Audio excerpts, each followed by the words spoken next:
실로암 성가대 찬양이 너무 은혜스럽습니다. 미국에는 침례교회가 가장 많고 그리고 감리교회 그리고 장로교회입니다. 그런데 한국은 다릅니다. 장로교회가 가장 많습니다. 왜 그럴까 생각해 보았습니다. 장로교 선교사가 가장 먼저 왔고 가장 많이 왔기 때문이 아닌가. 또 두 번째는 장로교의 경건과 한국인의 품성이 맞기 때문이 아닌가 하는 생각을 해 보았습니다. 그래서 오늘 한국 선교의 아버지 언더우드 선교사님 이야기를 잠시 하려고 합니다. 이 동상은 연세대 총장실 앞 마당에 있는 동상입니다. 그 밑에 이렇게 기록되어 있습니다. 이 동상은 H.G. 언더우드 박사라 주 강생 1885년 4월에 박사 25의 장년으로 걸음을 이 땅에 옮겨 33년 동안 선교의 공적이 널리 사방에 퍼지고 큰 학교는 연희 전문이 이루히니 그럴사 박사 늙으시도다. 마지막 부분에 네 박사의 일생을 57세라 하더뇨 박사 의원이 여기 계시도다. 1927년 10월 23일에 세운 동상입니다. 제가 교회를 섬기며 34년을 살았던 브루클린에 라파엣 장로교회가 지금도 있습니다. 이 교회가 언더우드 선교사님을 한국에 파송했던 교회입니다. 그 교회 지하실에 가면 지금도 그 언더우드 선교사님의 그 선교 역사가 사진과 더불어 전시되어 있습니다. 언더우드의 본명은 호레이스 그랜트 언더우드입니다. 한국 이름은 원두우입니다. 언더우드는 런던에서 6남매 중 넷째로 태어났습니다. 겨우 5살 되던 해에 어머니가 세상을 떠났습니다. 아버지의 사업이 실패하여 거지꼴이 되었습니다. 그러나 아버지 잔 언더우드는 쉬지 말고 기도하라는 주님의 음성을 듣고 용기를 얻었습니다. 아버지는 열심히 예배에 참석하였습니다. 밤마다 6명의 자식들을 위해서 기도하였습니다. 13살의 언더우드는 아버지를 따라 우리처럼 미국으로 이민을 왔습니다. 19살에 뉴욕 대학에 입학을 했습니다. 집안이 너무 가난해서 20열이 되는 길을 4년 동안 걸어서 통학을 하였습니다. 졸업 후에는 뉴저지에 있는 뉴브런스윅 신학교를 다녔습니다. 그리고 1884년 목사 안수를 받습니다. 목사가 된 언더우드는 인도 선교의 뜻을 두고 기도하며 준비하고 있었습니다. 그는 질병으로 고통받는 인도 사람들에게 봉사할 목적으로 1년 동안 의학과 인도 말을 공부했습니다. 그러던 어느 날 선교 잡지를 읽게 되었습니다. 조선이라는 작은 땅에서 복음 전할 선교사를 찾고 있다는 광고였습니다. 이것이 그에게 하나님의 음성으로 들렸습니다. 평소에 조선 선교에 관한 소식은 들었으나 이처럼 하나님의 부르심을 받으리라고는 꿈에도 생각지 못했습니다. 드디어 미국 장로교 선교부는 언더우드를 초대 조선 선교사로 임명했습니다.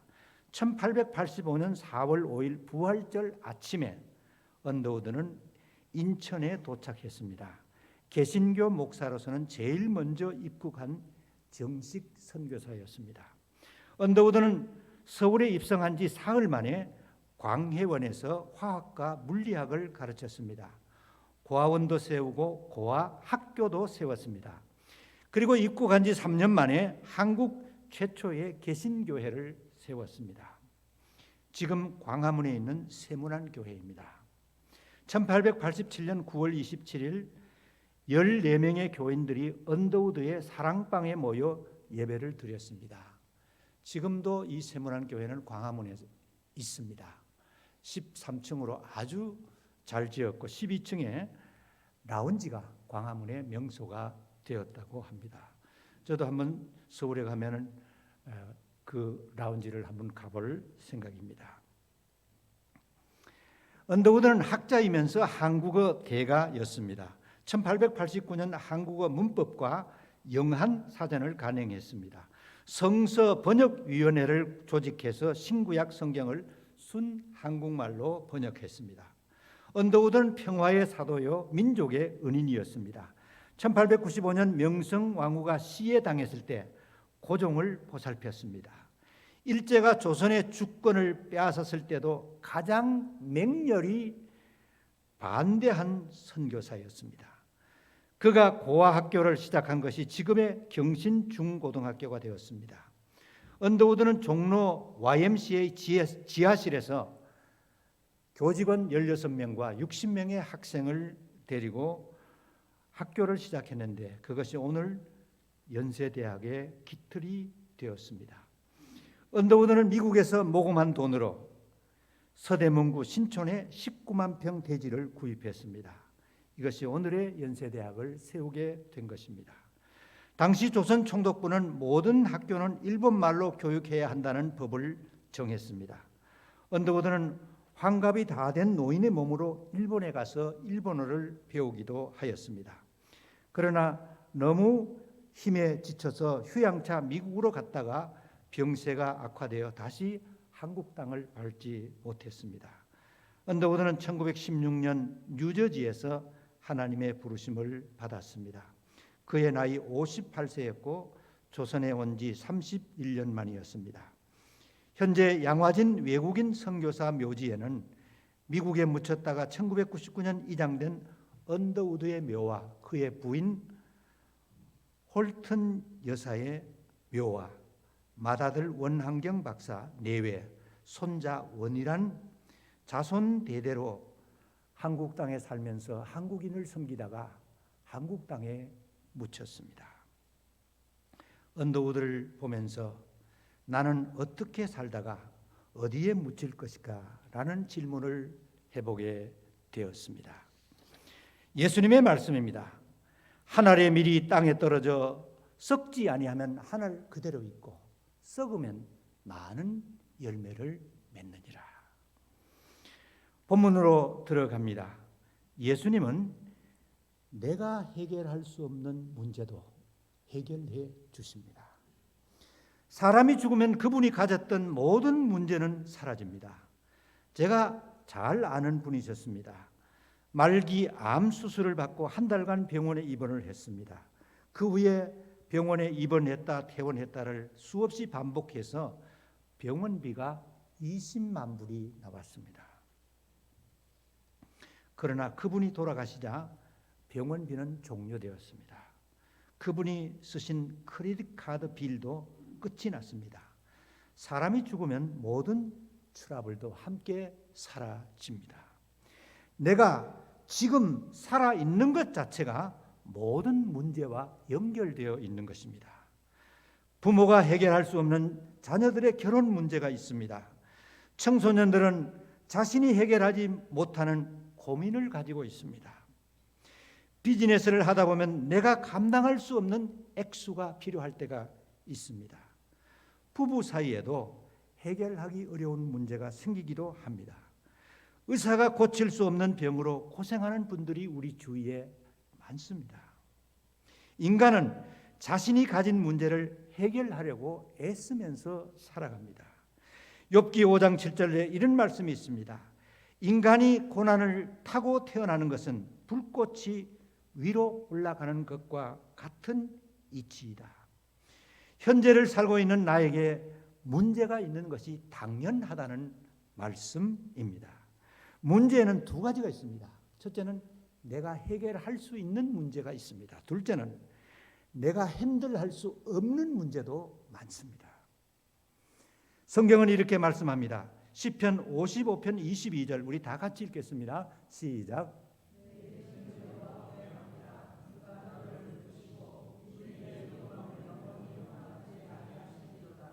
세번역 성경입니다.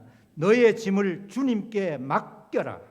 주님이 너희를 붙들어 주실 것이니 주님은 의로운 사람이 망하도록 영영 그대로 버려두지 않으실 것이다. 내가 풀 수 없는 숙제를 가지고 있습니까? 오늘 그 문제를 주님께 다 맡기고 돌아가시기 바랍니다. 우리 예수님은 프로블럼 솔버이십니다. 예수님은 우리 가정의 해결자이기도 하십니다. 오늘 본문에 예수님이 한 동네를 방문하셨습니다. 그런데 온 몸이 썩어가는 나병 환자가 있었습니다. 이분이 예수님을 찾아왔습니다. 얼굴을 땅에 대고 엎드려 예수님께 간청합니다. 예수님, 제발 저를 고쳐 주십시오. 이분은 자신이 해결할 수 없는 문제를 예수님께 찾아와서 예수님께 부탁하였습니다. 그 당시 나병은 의사도 고치지 못한 불치병이었습니다. 예수님은 오늘도 내가 풀 수 없는 일이 무엇이든지 단번에 해결해 주실 수 있습니다. 가나 잔치집에 포도주가 떨어졌습니다. 혼주가 크게 망신당하게 되었습니다. 이곳에 계셨던 예수님께서 물로 포도주를 만드셨습니다. 그 가정의 문제를 단숨에 해결해 주신 것입니다. 여러분 가정에 이런 어려운 일이 있으십니까? 이웃에게 말 못할 사정이 있으십니까? 여러분의 답답한 사정을 예수님께 말씀드려 보십시오. 예수님은 여러분 가정의 답답한 일을 여러분이 상상할 수 없는 방법으로 해결해 주실 것입니다. 예수님의 말씀입니다. 구하라 그리하면 하나님께서 주실 것이요, 찾아라 그리하면 너희가 찾을 것이요, 문을 두드리라 그리하면 하나님께서 너희에게 열어주실 것이다. 두 번째, 예수님은 내 몸의 병도 고쳐주십니다. 병은 누구에게나 찾아옵니다. 신실한 왕이었던 히스기야에게도 죽을 병이 찾아왔습니다. 나만 장군도 나병이 들었습니다. 한 여인은 다른 사람에게 말할 수 없는 하혈병으로 오래 고생하였습니다. 38년간 중풍병으로 고생한 남자도 있었습니다. 그런데 이들 모두가 고침을 받았습니다. 출애굽기 15장 26절에 여호와 라파라는 히브리어가 있습니다. 나는 너희를 치료하는 하나님이란 뜻입니다. 그렇습니다. 하나님은 우리의 치료자이십니다. 예수님도 우리의 치료자이십니다. 제가 자란 시골교회에 한 청년이 있었습니다. 제 이름과 같은 장수환 씨였습니다. 대학을 다니던 그에게 군대 징집 영장이 나왔습니다. 신체 검사를 했는데 폐결핵이 발견되었습니다. 3기로 판명이 되어서 군대가 면제되었습니다. 그는 문간방에서 약을 먹으면서 낙심하여 인생을 포기했습니다. 그 당시에는 결핵으로 많은 분들이 세상을 떠났습니다. 그런데 그가 복음서를 읽다가 마태복음, 마가복음, 누가복음, 요한복음을 읽다가 희망을 발견한 것입니다. 예수님을 만난 병자들이 한 사람도 예외 없이 다 고침을 받았다는 사실이었습니다. 예수님은 내 병도 치유하실 수 있다는 확신이 그에게 들었습니다. 이 청년은 약병을 집어던졌습니다. 성경책과 텐트를 가지고 산으로 들어갔습니다. 살았을까요? 죽었을까요? 동네 사람들이 저 청년 미쳤구나 비난했습니다. 그는 산에 천막을 쳤습니다. 매일 성경을 읽고 묵상하고 찬송하며 기쁨으로 살았습니다. 몸이 점점 좋아지는 것을 느낄 수 있었습니다. 1년 후에 병원에 가서 엑스레이를 찍었습니다. 완치 판정을 받았습니다. 예수님이 고쳐주신 기적이었습니다. 그는 주님의 은혜가 너무 감사하여 전도자가 되었습니다. 저는 그 선배와 교회 안에서 교제를 나누었고 둘 다 목사가 되었습니다. 예수님은 어제나 오늘이나 영원토록 동일하십니다. 2000년 전에 온갖 병을 고쳐주셨던 예수님은 지금도 나의 연약한 몸의 병도 고쳐주십니다. 예수님께서 이 땅에 사실 때 하셨던 세 가지 사역이 있습니다. 첫째는 프리칭, 티칭, 힐링이었습니다. 예수님은 가시는 곳마다 천국 복음을 전하셨습니다. 회당에서는 하나님의 말씀을 가르치셨습니다. 찾아온 병자들에게는 일일이 안수하여 고쳐주셨습니다. 우리 교회가 할 일이 무엇입니까? 예수님이 하신 일을 계승하는 것입니다. 선교하는 것, 내가 만나는 사람들에게 예수님을 전하는 일, 1세와 2세들에게 하나님의 말씀을 가르치는 일, 이웃을 돌보고 중보 기도하는 일. 지금도 이스라엘과 팔레스타인이 전쟁 중에 있습니다. 이들이 전쟁을 그치고 평화롭게 살아가도록 기도하고 돕는 일, 우리가 할 일들입니다. 오늘 본문에 예수님을 찾아온 이분은 약으로도 의사도 고칠 수 없는 병이었습니다. 그런데 예수님께서 고쳐주신 것입니다. 어떻게 고쳐주시는지 13절 한번 볼까요? 같이 읽으십시다. 시작.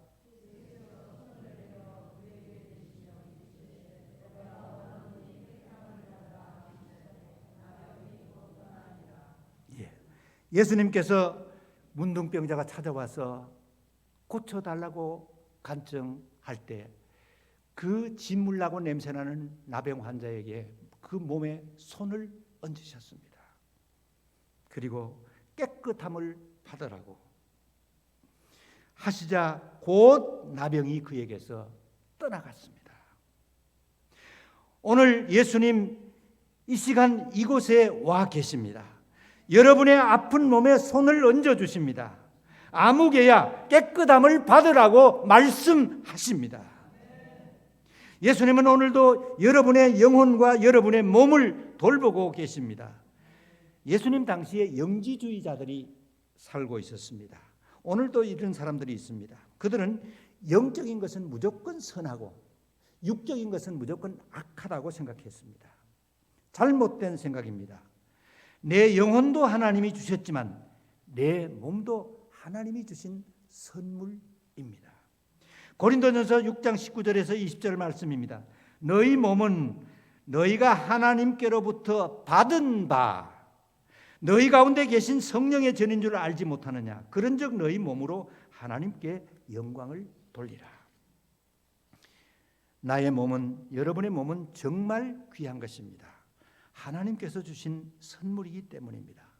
그러므로 이 몸으로 좋은 것을 먹어야 합니다. 일하고 또 예배하고 찬양하고 선한 일을 해야 합니다. 그래서 하나님께 영광을 돌려드리십시다. 예수님은 우리 영혼도 돌보시지만 우리 몸도 자식처럼 돌보고 계십니다. 데살로니가전서 5장 23절에 평강의 하나님이 친히 너희를 온전히 거룩하게 하시고 또 너희 온 영과 혼과 몸이 우리 주 예수 그리스도께서 강림하실 때에 흠없게 보존되기를 원하노라. 제 왼쪽 눈이 녹내장입니다. 안압이 한때는 40까지 올라갔습니다. 잘못하면 이 안압이 높으면 터지면 바로 실명이 됩니다. 그래서 의사가 약을 처방했는데 하루에 안약을 3가지를 5번 넣습니다. 한 4시간마다 한 가지씩 이 눈에 드랍을 했습니다. 그러니까 눈이 1년 내내 눈꺼풀이 빨갛고 따갑고 가렵고 정말 힘이 들었습니다. 그런데 2년 전에 좋은 의사를 만났습니다. 그리고 수술을 받았습니다. 지금은 안약을 넣지 않습니다. 안압도 정상입니다. 주님의 돌보심입니다. 예수님은 지금도 저와 여러분의 연약한 몸을 돌보고 계십니다. 포트리에 94세이신 선배 목사님이 계십니다. 한 달에 한 번 만나 점심을 같이 합니다. 평양 분이시라 냉면을 무척 좋아하십니다. 지난번에 만났을 때도 냉면 한 그릇을 다 드시고 꼭 이 어른은 식사를 하시면 커피집에 가셔야 합니다. 커피집에 가셔서 단팥빵 하나고 커피 한 잔을 다 드십니다. 아주 건강하십니다. 얼마 전에 만났는데 병원에서 검사를 했는데 신장 기능이 95%가 인액티브 그리고 5%가 살아있다고 합니다. 그래서 의사가 일주일에 3번 투석을 받으라고 합니다. 목사님과 자녀들이 모여서 가족 회의를 했습니다. 그때 목사님은 투석하며 힘들게 사느니 그냥 편하게 살다가 부르심을 받겠다고 결정하셨다고 합니다. 자동차도 오래 쓰면 고장이 나고 우리 몸도 오래 사용하면 여기저기서 고장이 납니다. 그러다가 어느 날 무너지게 됩니다. 고린도후서 5장 1절에 이렇게 말씀하십니다. 만일 땅에 있는 장막집이 무너지면 하나님께서 지으신 집 하늘에 있는 영원한 집이 우리에게 있다. 여기 땅에 있는 장막집은 우리의 육체의 나역성과 임시성을 가리킵니다. 장막집이 무너진다는 말씀은 육체의 죽음을 가리킵니다. 우리의 육신의 삶은 언젠가는 끝날 것입니다. 그러나 하나님께서 지으신 영원한 집이 우리를 기다리고 있습니다. 그러므로 우리는 살아있을 때도 하나님께 감사하고 죽음이 찾아올 때도 하나님께 감사할 수 있습니다. 마지막으로 예수님은 우선순위를 따라 사심으로 우리에게 본이 되셨습니다. 나병 환자가 고침받았다는 소문이 이 동네에서 저 동네로 퍼져나갔습니다. 많은 사람들이 병 고침을 받으려고 예수님께로 몰려 들었습니다. 예수님의 스케줄이 무척 바쁘게 되었습니다. 그런데 예수님은 바쁜 사역지를 떠나십니다. 5장 16절 한번 보실까요? 우리 같이 읽겠습니다. 시작. 킹 제임스 번역에는 이렇게 되어 있습니다. 예수님은 광야로 자신을 철수시켰다. 이상하지 않습니까? 예수님은 할 일이 많이 밀려 있는데, 할 일이 억수로 많은데 사역을 미루시고 철수하신 것입니다.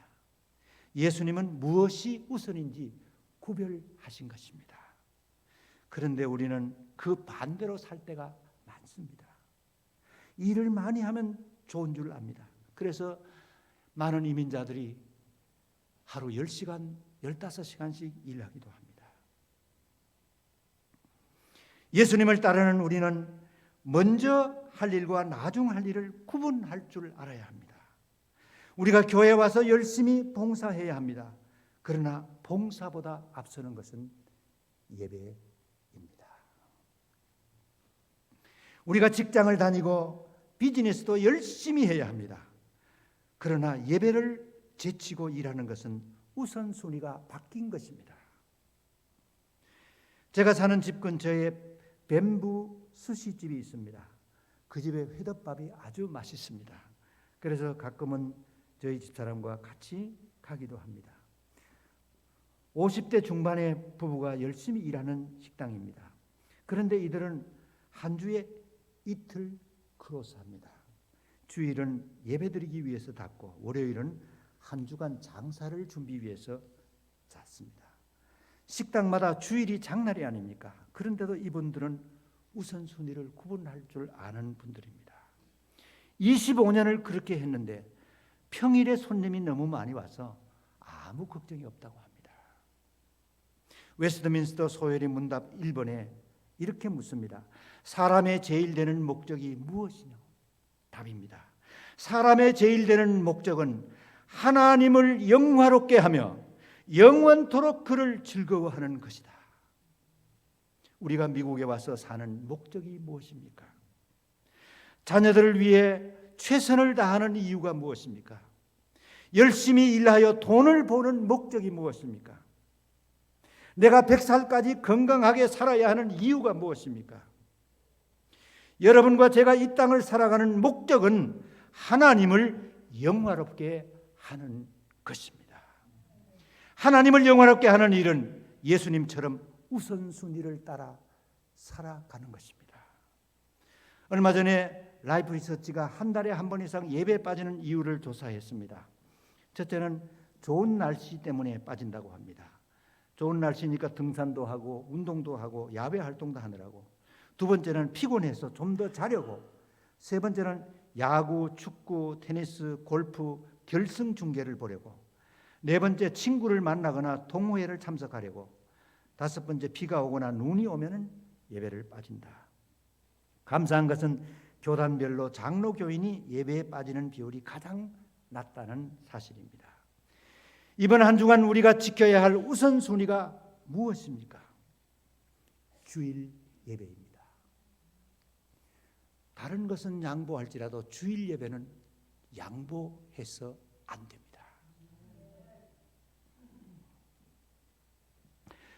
조셉 거버는 체코에서 자랐습니다. 기독교가 멸시받던 공산주의 치하였습니다. 그러나 조셉의 어머니는 조셉과 동생을 데리고 주일마다 교회로 찾아갔습니다. 3시간 기차를 타고 프라하로 갔습니다. 내려서 교회까지 걸어가서 2시간 반 주일 예배를 드렸습니다. 공원에 가서 점심을 먹고 또 교회로 가서 2시간 반 집회를 참석했습니다. 그리고 3시간 기차를 타고 밤중이 되어서야 집으로 돌아왔습니다. 조셉은 지금도 어린 시절 어머니와 함께 교회 다니던 일을 생생하게 기억하고 있습니다. 어린 시절 나의 영적 자산을 충분히 공급해 주셨던 어머니를 기억하면 감사의 눈물이 나온다고 합니다. 예수님을 알도록 도와주셨던 나의 어머니, 예수님을 섬기도록 도와주셨던 나의 어머니, 그 신실하신 어머니를 생각하면서 어른이 된 지금도 나는 늘 감사하면서 살아가고 있다는 간증입니다. 히브리서 10장 25절 우리 같이 읽으시겠습니다. 시작.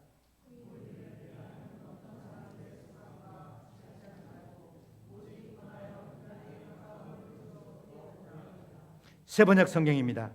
어떤 사람들의 습관처럼 우리는 모이기를 그만하지 말고 서로 격려하여 그날이 가까워 오는 것을 볼수록 더욱 힘써 모입시다. 기도하겠습니다. 고마우신 하나님, 오늘 주님의 날을 주신 것을 감사드립니다. 모든 일을 뒤로하고 주님 전에 나와 예배드리는 기쁨을 주시니 감사드립니다.